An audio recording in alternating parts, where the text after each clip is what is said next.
British Columbia is blessed with an abundance of wildlife and diverse ecosystems. But like other places in Canada and around the world, farming, mining, and unchecked development threaten to destroy landscapes that have taken eons to evolve. Fortunately, there are other paths we can take, especially if we look for answers from the ground up, from those who steward the land and guide its destiny with their hands and hearts.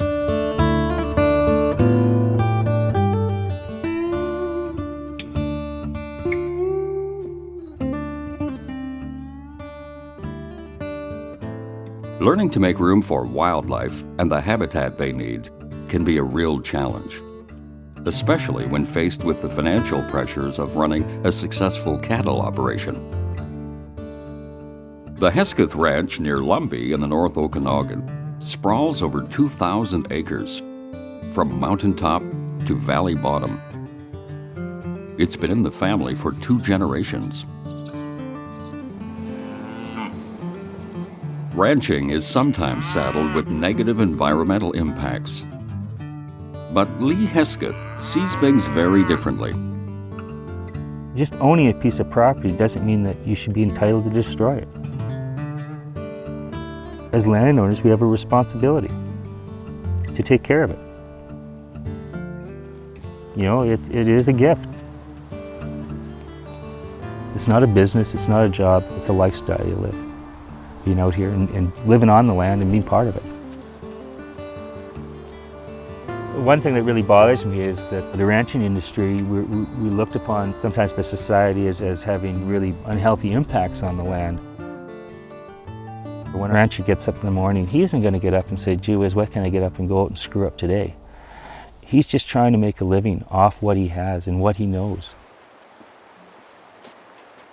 If you're going to have sustainability, you've got to understand the capabilities of what that land can do.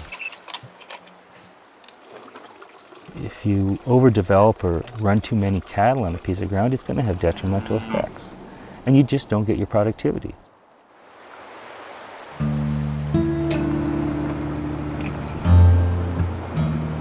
Having the experience of living beside the Shuswap River, you come to know that it's a lot easier to work with nature than to fight her. Lee's taken this simple philosophy to heart and is applying it everywhere on the ranch. For instance, to protect the vegetation that grows along the river, known as a riparian area, Lee strictly controls when and how long his cattle graze the lush grasses here. By doing so, he protects fish and wildlife habitat and keeps the riverbanks from being washed away by spring floods. On the mountain slopes high above the river, Lee did some selective logging and brush clearing, with a dual purpose in mind. What we're looking at now to improve the deer habitat as well as the cattle situation for cattle grazing, we're going to open these areas up, get them grass seeded, and basically we're going to concentrate around where we have water access points. Lee's philosophy of finding win-win solutions also helped solve a problem that the Heskeths share with other ranchers. How to get good access to clean water, and in turn, reduce the wear and tear on irrigation pumps.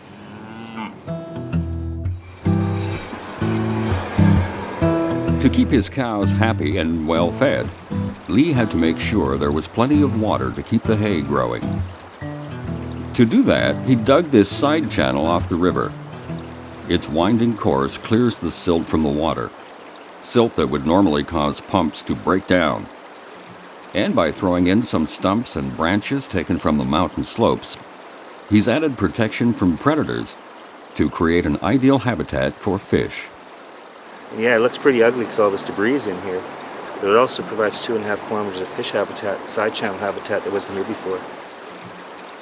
It's really working well. It's nice to have clean irrigation water. Because normally, getting water directly out of the river, we have to pack the pump at least once a year. And we've run it 2 years now and we haven't even touched it. As much as Lee likes playing with new ideas, they still have to pass muster with Lee's dad and his years of experience. I'm not sure which one they brought. They had Everything that I propose on this ranch here has to go by my dad. And my dad is a very, very wise man. head was down. But he's, of course, an old-style rancher that came with the traditions. And he really questions a lot of the different strategies that I'm trying with the ranch here. He's my litmus test, is I have to pass it by him first, because it has to make economic sense. That's one thing about the ranch, is that everything we do out here has to pay for itself. And everything we do not only is it to sustain our livelihood, but it's actually to sustain the ranch itself. Working with the BC Cattlemen's Association and the Department of Fisheries and Oceans, Lee's been taking common sense stewardship practices out into the community. That's the secret. Like this project, where he helped a fellow rancher restore a fish-bearing stream. And that's the secret, and you get that trust, and then programs like this can develop. And I think that's the key to it all. While there's no doubt that Lee and his neighbors are doing good work for fish and wildlife, it could all be undone very quickly. With increasing development in their region, land values have soared, and many advisors are putting pressure on families like the Heskeths to give up the places they love.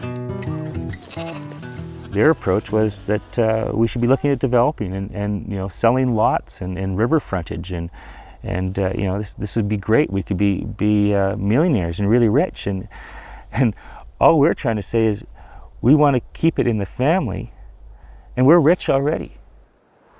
Living out here, how could you not be satisfied? As long as the Hesketh family keeps this tradition, good stewardship will prevail on this land. But are there other ways to ensure that legacy? From generation to generation? From owner to owner?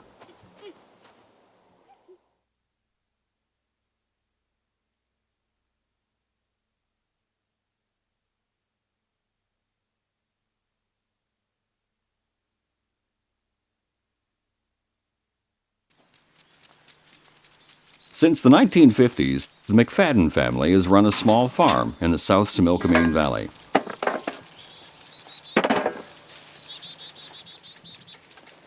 For all those years, Lee McFadden has taken care of her family, her livelihood, and her land, with a combination of hard work and unfailing reverence.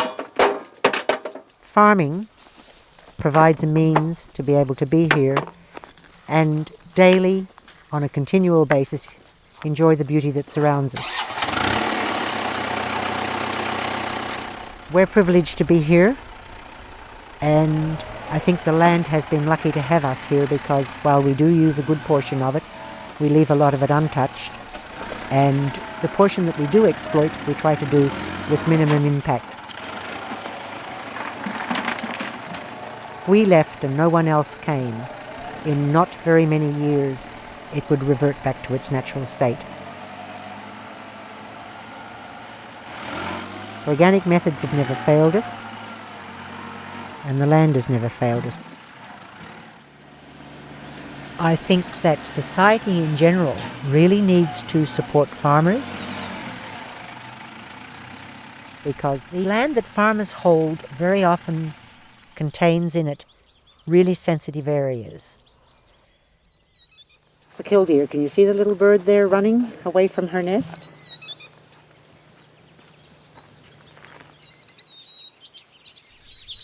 There's an inherent harmony to the McFadden land. Here, one truly gets the sense that humans play a small but crucial part in a much larger community. A community that, in the end, draws from one ultimate source.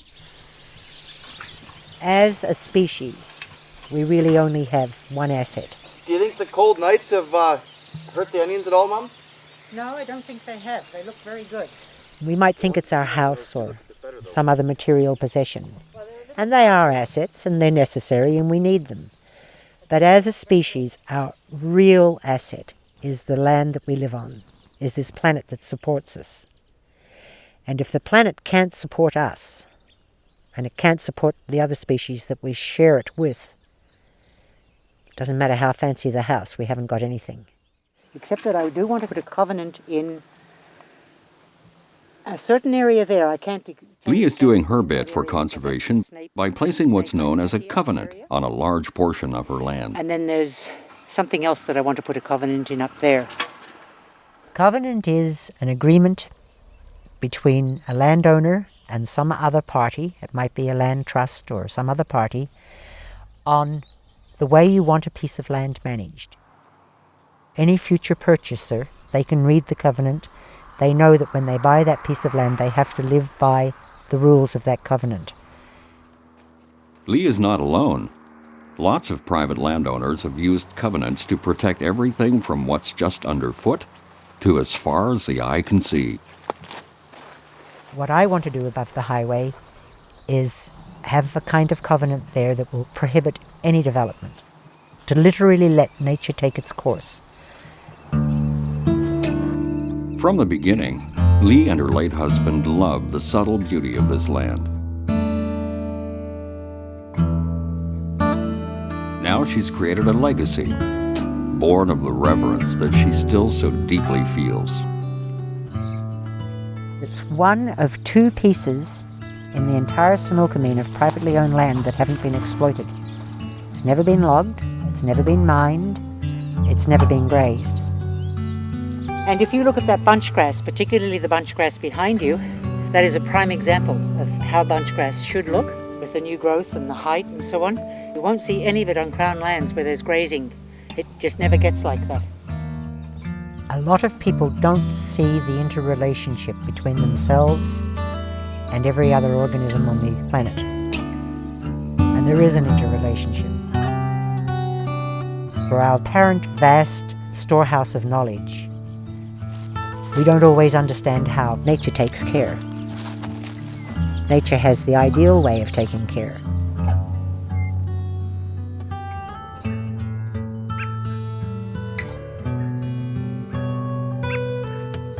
Sometimes donating or selling one's property to a land trust may be what's best. On southern Vancouver Island, not far from Duncan, this house has been in the Elkington family since it was built over 100 years ago. Inside, each room and every treasure speaks of a past that's quickly disappearing. But the greatest treasure here lies outside its windows. The Elkington home is in the midst of a rare and magnificent Garry Oak meadow. Much of southeastern Vancouver Island and the Gulf Islands used to look like this. When the first settlers arrived from the Old World and saw the beauty of this kind of a habitat, it was very easy to settle in, a very easy place to build a house, make a home, cut the wood for firewood. And gradually, but very surely, most of this habitat has disappeared in the areas where it used to be so prolific, to the point where we now have less than 5% of this ecosystem remaining. All the trees you can see here are oak trees. Gerald Elkington knows this property better than anybody else. He was born in this house over 102 years ago. He grew up with these gaunt and gnarly trees. They're his oldest friends. But not long ago, these Garry oaks were tagged for cutting. Economic realities pushed Gerald into selling the property to a developer. Trust. Fortunately, an ally appeared just in the nick of time. It was Barbara Stone, a longtime neighbor, who shared Gerald's love for the trees. Oh, so they're very slow growing. They all grow to the same height and stop. It was personal. I drove by, I walked by, I have been doing it for 40 years.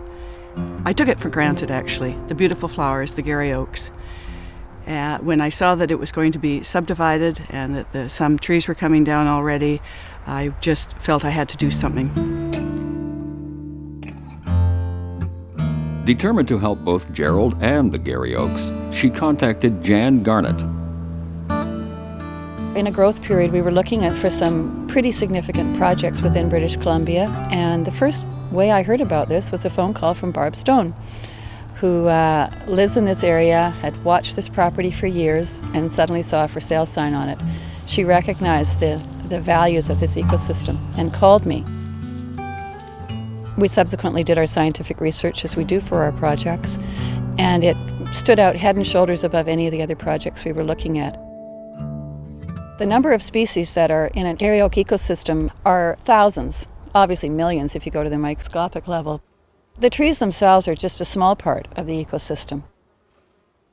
Saving the meadow and all the life here took the right mix of determination, luck, and timing. I have a philosophy that there's always a window. The window of time for us, it was very, very close. The developers could not get proper sewage onto this property, and because of that, and only because of that, they had to allow their options to drop. And we were then there and were able to negotiate and pick up, and that was the only way we were able to do it. Because of the Conservancy purchase, Gerald's financial needs are taken care of.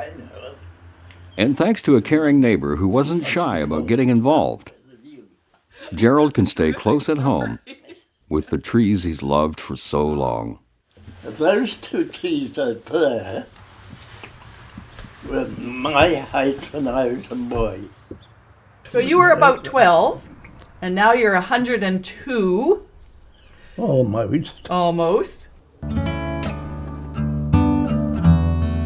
Thanks to another form of stewardship, one of Canada's largest blocks of Garry oak will continue to flourish for centuries to come.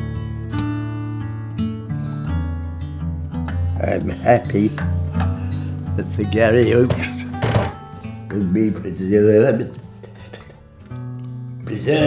forever.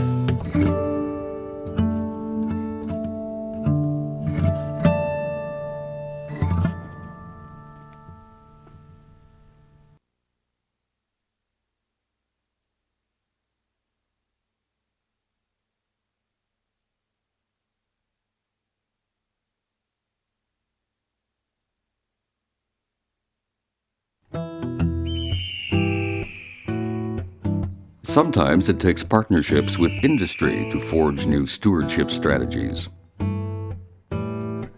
Like here in BC's southern Rocky Mountain Trench. For thousands of years, a critical habitat for all kinds of plants and animals.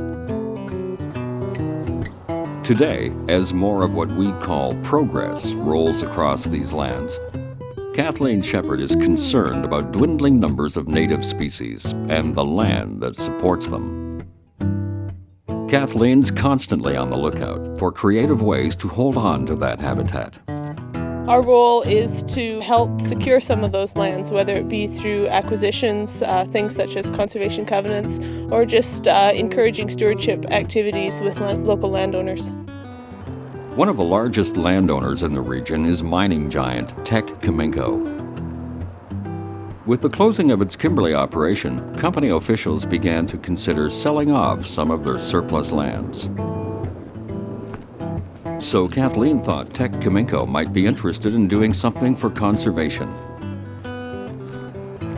It turns out there was plenty of room for possibilities. Generally, the people who work long and hard in the mines and in a milling environment, they're very strong on outdoor activities because they spend so much of their working time indoors in less than perfect conditions. So anything that supports that type of endeavor is pretty well received by the employees. Thus began 2 years of negotiation aimed at releasing nearly 1,900 acres of habitat known locally as the Wycliffe lands.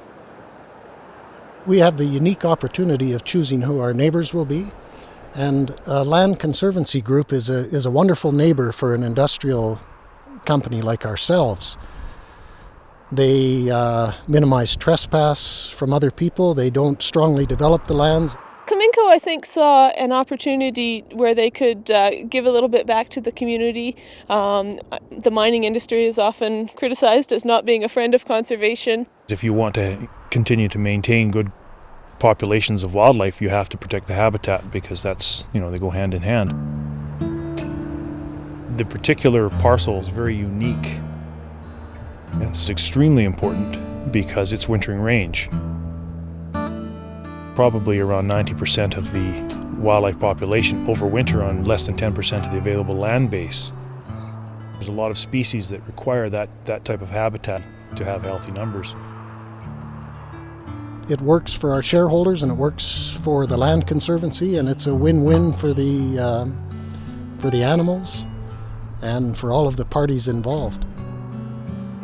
Kaminko agreed to sell the parcel and structured the deal over 6 years to ease the financial pressure. In addition, they froze the price of the land at 1998 values. They had an opportunity here to make themselves look good with this purchase and to do something for conservation at the same time. I would encourage any industry that has land that's no longer critical to its core business to be involved in this sort of a partnership, either through conservation covenants, if that works for them, through direct outright sales of land. Really, in the end, you don't own land, you own title to land. With that title comes not only responsibilities, but also an ethic that places a high value on the land and all that depend on it. There will always be people who only see their own needs. It's just, once again, it's just a bird, or it's just this, or it's just that, until no bird sings. I think we've lost touch with the land and lost touch with each other. It's a valuable commodity that we, especially in British Columbia, think that we're surrounded by it, so we never worry about it. But when you start seeing the changes and start understanding what impacts we are having on it, it's pretty scary. They're not making land anymore. Down like that, see. And so what we have is very, very valuable, and we should cherish it. And that's something I can pass on to my kids. Just take the time to look and see what's there, appreciate what's there. It's pretty important.